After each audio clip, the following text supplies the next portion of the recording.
Thank you so much to my sister Cori Bush. Thank you for yielding. Thank you, Mr. Speaker.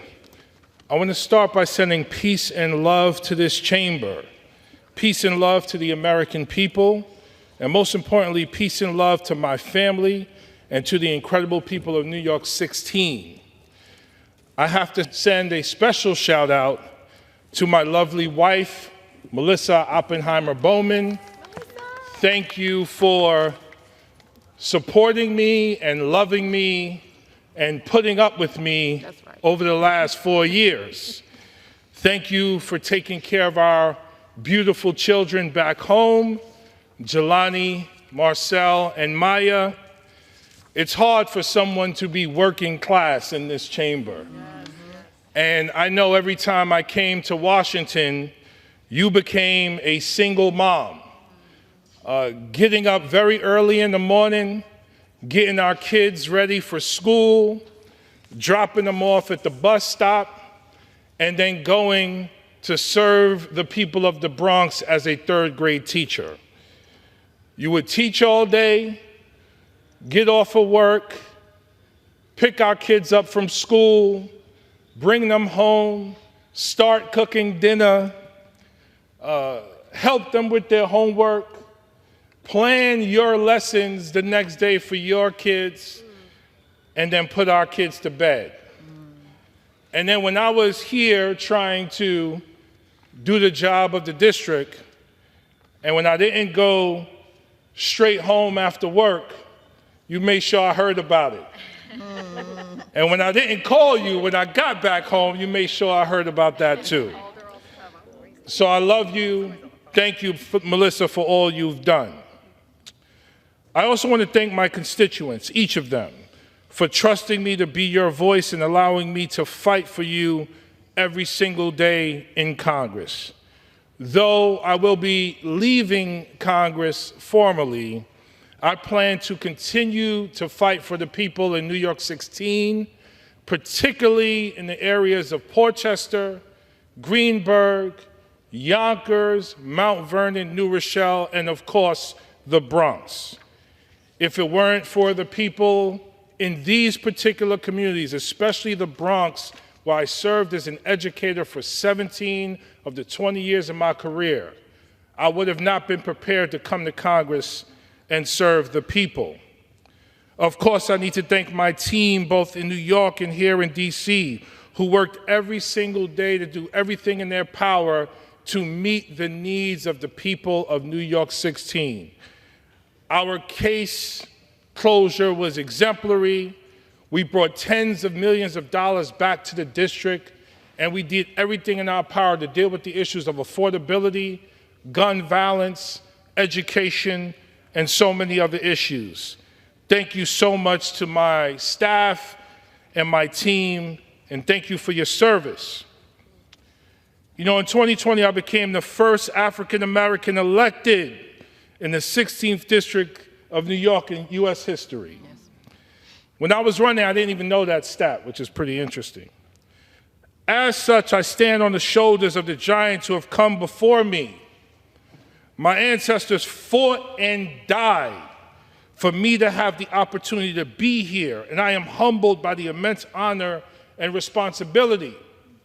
My ancestors built this place and built the strongest economy in the world as enslaved Africans in this country.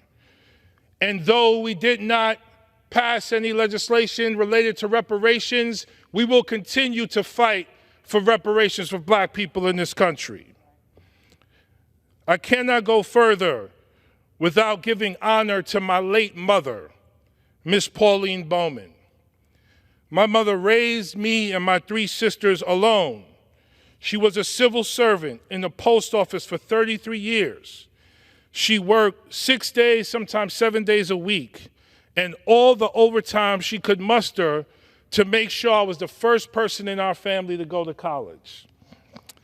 When I was very young, she told me, I remember this story very clearly, we were coloring in the coloring book at the dining room table, and I could not color in between the lines. And she could, and I thought it was like magic that she could. And I started crying. I was pretty upset.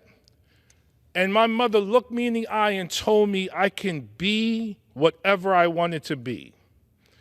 It was that love and that confidence she instilled in me that guided me and propelled me to win a historic election.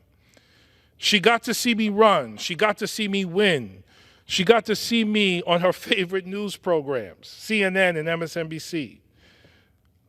I would like to think that I made her proud before my sisters and I lost her to COVID on Valentine's Day in 2021. Mom, Pauline Bowman, I love you, I thank you, and please continue to guide and watch over me. It's a challenging world we live in, and I want to be the best example for my children and the people I will continue to serve outside of this chamber.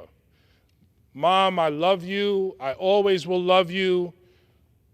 This place is better because of you, because of what you raised me to be. Prior to being elected to Congress, I worked in education for 20 years as a teacher, counselor, and middle school principal. My mission was to do everything in my power to unlock the unlimited potential of our kids. My mission in Congress was to unlock the unlimited potential of a district that had been left behind for so long. I am proud of the transformational legislation we introduced and fought for that would uplift hardworking families across the country, particularly the most marginalized. From lowering costs to revolutionizing public education as we know it, the bills we introduced would be life-changing, and I'm going to name a few. My Green New Deal for public schools would heal and strengthen our schools and address the holistic needs of students to support healthy, safe, and high-quality learning opportunities. It is well past time that we put young people and public education at the center of our national response to the climate crisis, systemic racism, and economic inequality by passing this bill. My Care for All agenda would urge federal investments to strengthen and expand the care economy, anchoring a transformation towards an economic system grounded in care for ourselves, our communities, and our planet, instead of one grounded in money and power. My Ending Corporate Greed Act would institute a windfall tax profits on corporations to penalize companies that use inflation as an excuse to raise prices and profit off the backs of hardworking Americans. If we want to talk about truly transformational legislation that provides economic relief to the American people, puts money back in people's pockets, and charts a visionary path towards combating the challenges of the 21st century, these bills are the place to start. I hope that in the next Congress, my colleagues will have the courage to fight for these transformational pieces of legislation. Otherwise, we have to ask ourselves, why are we here? What are we here for? I want to take a moment to talk about wealth inequality. The staggering wealth inequality we face today is not just a statistic. It's a reflection of decades of policy decisions and systemic failures that have left millions struggling while a few prosper. Today, the two wealthiest individuals own more wealth than the bottom half of the country combined. This isn't because they worked harder than everyone else. It's the result of a system that prioritizes corporate profits over fair wages, tax cuts for the rich over investments in public goods, and financial markets over working families. Wages for the average worker have barely risen in 40 years, while the cost of healthcare, housing, and education has skyrocketed. Meanwhile, those with generational wealth have used their influence to shape policies that protect their fortunes while communities across America are left behind. This is not inevitable, it's a choice. I want to talk briefly about military spending for a moment. Tupac Shakur's words ring true today. We got money for wars, but can't feed the poor. The U.S. spends over $886 billion annually on defense, more than the next 10 countries combined. Yet millions of Americans struggle with poverty, housing insecurity, and access to child care and education. Billions of dollars are wasted on over-budget weapons programs, failed projects, and unnecessary overseas military bases. We can and must reinvest our money in the American people. And I'll close with this. Never in my life did I think I would be elected to any office, let alone the United States House of Representatives. It was not on my to-do list, on my bucket list. I don't even know how I got here, quite frankly. But I will say, it was my work in education and my work with children and families over 20 years that helped me understand on a visceral level the deep, historic, systemic inequalities we have in our country that are policy decisions rooted in systemic discrimination. And to quote my sister, the great Ayanna Presley, this body has committed policy violence towards communities of color and working class people in our country. So my crazy butt decided I'm going to run for office in 2019. The reason why I got the confidence to do so is because I saw 4 incredible women run and win in 2018. Rashida Tlaib, Ilhan Omar, Alexandria Ocasio-Cortez, and Ayanna Presley. 4 young women of color, a couple of them dark-skinned, a couple of them Muslim, one wearing a hijab, transformed America in 2018, and they will continue to transform America for generations to come. And it is this body's responsibility to listen to them, learn from them, and follow their leadership. Because this country will never reach its full potential unless it follows the examples of these 4 women I just mentioned. And so I want to thank you so much for giving me a space and a platform and a footprint to be myself as I ran for office and won that historic election. Thank you so much. And then 2 years later, I was able to win, and my sister Cori Bush was able to join me here in this incredible place. And 2 years later, we got Delia Ramirez, Summer Lee, Greg Kassar, and many others. And so, as Ayanna said, and I'm going to call her again, our squad is big, y'all. And our squad includes the entire country.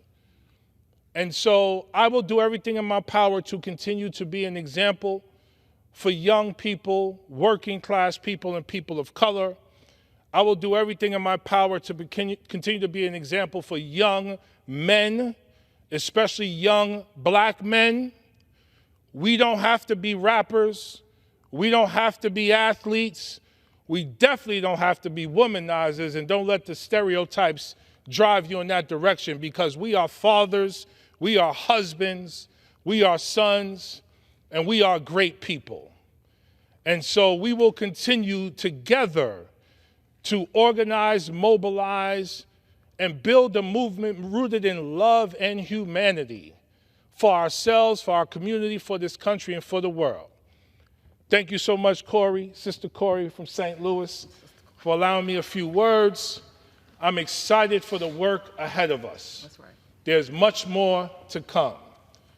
Free Palestine, That's right. free the Bronx, and free all marginalized people, especially those locked up on trumped-up marijuana charges. And let's vacate the death row sentences of the 39 people on death row. Thank you, and I yield back.